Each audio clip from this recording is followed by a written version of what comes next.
Fala galera, tudo bem? Cá estamos aqui para continuar as nossas comemorações dos 198 anos da nossa independência, do nosso processo de emancipação política do nosso país, né? No vídeo anterior discutimos um pouquinho de como que nasceu e como que se consolidou, como que se concretizou esse processo que nos levou a nos tornar independentes lá em 7 de setembro de 1822 e como vimos, né, a nossa historiografia oficial construiu toda essa emancipação política em cima da data do 7 de setembro, mas ela representa um processo histórico muito maior e muito mais complexo do que isso. E hoje vamos falar deste momento pós o 7 de setembro. E agora? Somos independentes. Como organizamos e como que se deu a organização do nosso país. Então, após esse 7 de setembro, que precisamos nos lembrar deste momento histórico importante de que o afastamento da participação popular nesse processo, ou como a historiografia traz aí, principalmente a historiografia mais crítica, traz que este processo é um grande arranjo das elites, né, justamente para manter a estrutura social, política, econômica, já que, lembramos, que nada se altera com o nosso processo de independência. A organização política, a organização social, a escravidão, né, a grande estrutura de funcionamento do país permanece exatamente a mesma. Né? Algo que chama bastante atenção, que talvez a gente tenha que pensar. Imaginem comigo, aquele que era o príncipe regente herdeiro, né, e o futuro rei de Portugal e do Brasil é o cara que literalmente faz esta independência e se transforma no nosso imperador. Então aí literalmente o que nós esperaríamos ou poderíamos esperar de mudança nesse processo. Então a estrutura de funcionamento do nosso país não se altera em basicamente nada, na verdade ele passa a se consolidar e passa a se materializar justamente esse processo da desigualdade, desse afastamento da população brasileira do processo decisório, político, social, e aí a gente vai ver algumas características se consolidarem no Brasil, e infelizmente, na questão da participação política, da questão da economia, né, da questão da escravocrata.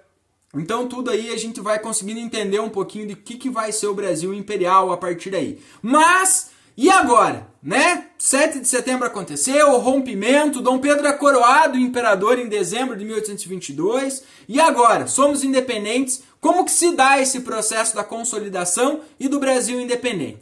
Então, o primeiro grande desafio do Brasil é justamente a consolidação desta independência. Porque nem todos as províncias brasileiras aceitaram a independência do Brasil, ou quiseram o Brasil independente, né? Portugal tinha uma influência e uma participação muito grande em várias regiões do Brasil, e essas regiões optaram por permanecer fiéis à metrópole, fiéis a Portugal. E aí nós temos um grande desafio, né? Principalmente as províncias do Grão-Pará, Maranhão, Piauí, Bahia e Cisplatina são os lugares de maior resistência que nós vamos ter, né? As outras gradativamente aí vão aceitando essa independência, vão sendo convencidas, algumas com o uso de um pouco de força, mas aí está o grande processo do foco de resistência nesses lugares. Tanto é que a independência, né, ou a Bahia é o lugar onde precisa-se de maior energia para consolidar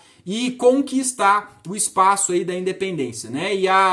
E essa tomada no dia 2 de julho de 1823, inclusive marca algumas narrativas históricas colocam como o verdadeiro processo de independência quando a Bahia é retomada ou tomada aí pelo Dom Pedro, pelas tropas agora brasileiras, e a expulsão dos portugueses nesse momento. Então, o primeiro grande desafio é fazer a galera aceitar essa independência, porque nem todos queriam. E aí o Brasil vai viver um momento aí de intensos e bastante conflitos militares, armados, onde o Dom Pedro vai usar justamente a força nesse processo, e esse é uma das características que vai marcar a nacionalidade brasileira, a consolidação do Império Brasileiro, né? Esse uso do autoritarismo, da força, né? eu mando e vocês obedecem, e isso vai consolidar como uma prática política nossa, histórica, e que infelizmente ainda a gente vai ver nesse momento, né? Então essa disputa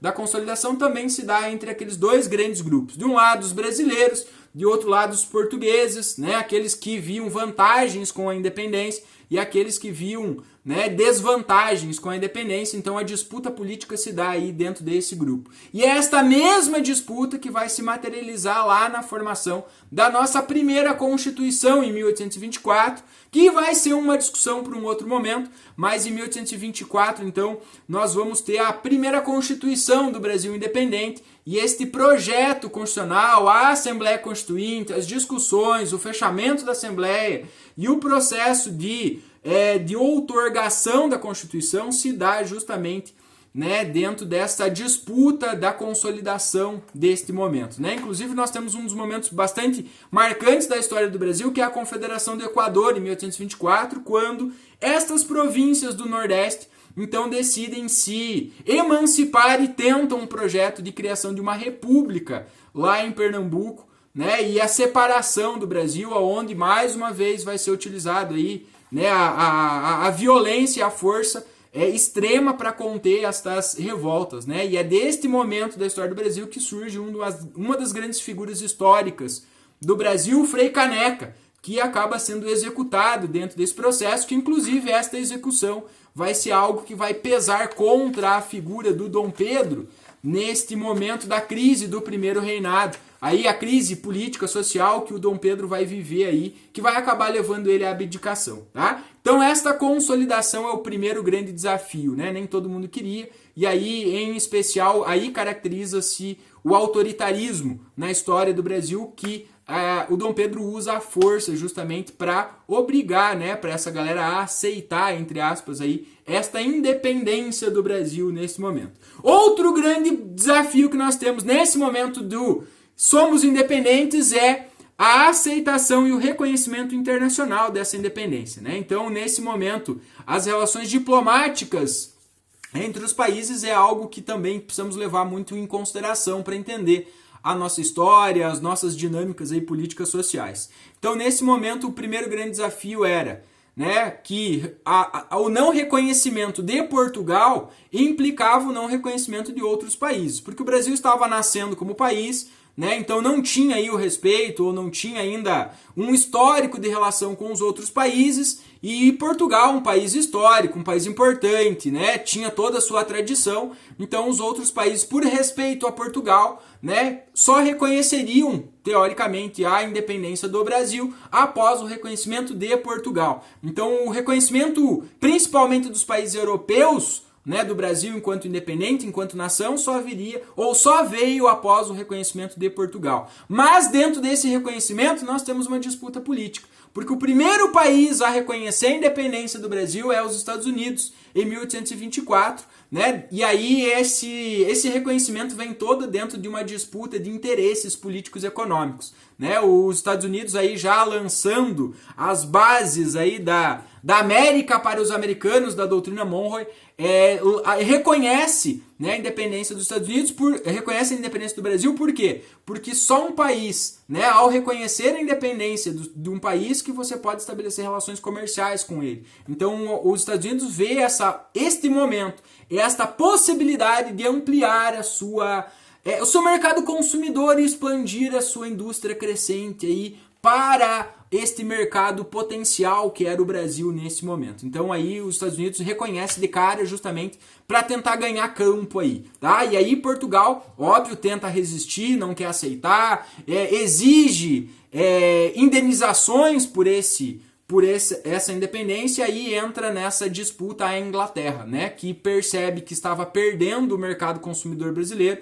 que poderia ter grandes prejuízos se Portugal se estendesse muito nesse reconhecimento, e aí ela entra nesse meio campo aí para intermediar e fazer a relação entre o Brasil e Portugal e fazer esse acerto. Então quem discute, né, quem intermedia a independência do Brasil e reconhecimento por parte de Portugal é a Inglaterra, né, também vendo uma pressa aí para, né, não perder essa influência na economia brasileira nesse momento. E aí em 1825 oficialmente Portugal reconhece a independência do Brasil, cobrando uma indenização aí de algumas libras esterlinas, cobrando alguns pagamentos por aquilo que Portugal deixou no Brasil, inclusive cobrou sobre a Biblioteca Real e mais algumas coisas que ficaram por aí. Então, você paga, e o Brasil teve que, acabou se endividando aí de forma bastante significativa nesse momento para poder pagar essa independência. Neste momento, tá? Outro momento marcante desse momento da independência é a Guerra da Cisplatina, né? Então até em 1821 começa um conflito, né? A tomada da Cisplatina por parte de Portugal, e aí nesse momento a Cisplatina também forma uma resistência bastante intensa contra a independência do Brasil, mas quando vê que a independência está se consolidando, as tropas portuguesas deixam a Cisplatina em 1823, e aí, em 1825, começa um grande conflito pela independência, que vai acabar levando a independência do Uruguai e a transformação do país do Uruguai lá em 1828, mas de 1825 até 1828, o Brasil vai viver um intenso conflito militar, onde hoje fica o Uruguai com essa independência. Isso vai gerar uma série de gastos, vai gerar uma série de endividamentos, problemas econômicos, problemas políticos para o Dom Pedro, que vai acabar aí comprometendo a estabilidade do primeiro reinado. Então agora, pós-independência, os grandes desafios que nós temos esta consolidação da galera aceitar a independência, porque nem todos queriam essa independência, tá? E a questão do reconhecimento nesse momento. E algo também importante que me passou foi que os nossos países latino-americanos aqui, num primeiro momento, não queriam aceitar a independência do Brasil porque viam o Brasil com desconfiança, porque o Brasil é o único país aqui da América a nascer com um formato de sistema político monárquico. Todos nasceram como repúblicas, com exceção do México, que num primeiro momento vira uma monarquia, mas logo, 3 anos depois, se transforma em uma república, né? O Brasil era o único que consolidava aí a figura do imperador, do sistema monárquico. Então isso trazia uma série de desconfianças, né? Por causa do contexto social, político, econômico daquele momento do século XIX. Então esses são os grandes desafios aí que o Dom Pedro tem. Então isso vai gerar um grande endividamento no Brasil, vai trazer uma série de confusões políticas, de confusões sociais para o governo brasileiro. Tanto é que o nosso primeiro reinado dura apenas 9 anos. Então lá em 1831 o Dom Pedro já acaba abdicando porque a estabilidade política, social, econômica, financeira do Brasil toma conta e o Dom Pedro não vai conseguir se manter literalmente no cargo e no poder nesse momento, mas essa é uma discussão para outro momento. Então se você gostou do vídeo, curte aí, compartilha, segue o canal, que daqui a pouco tem mais história.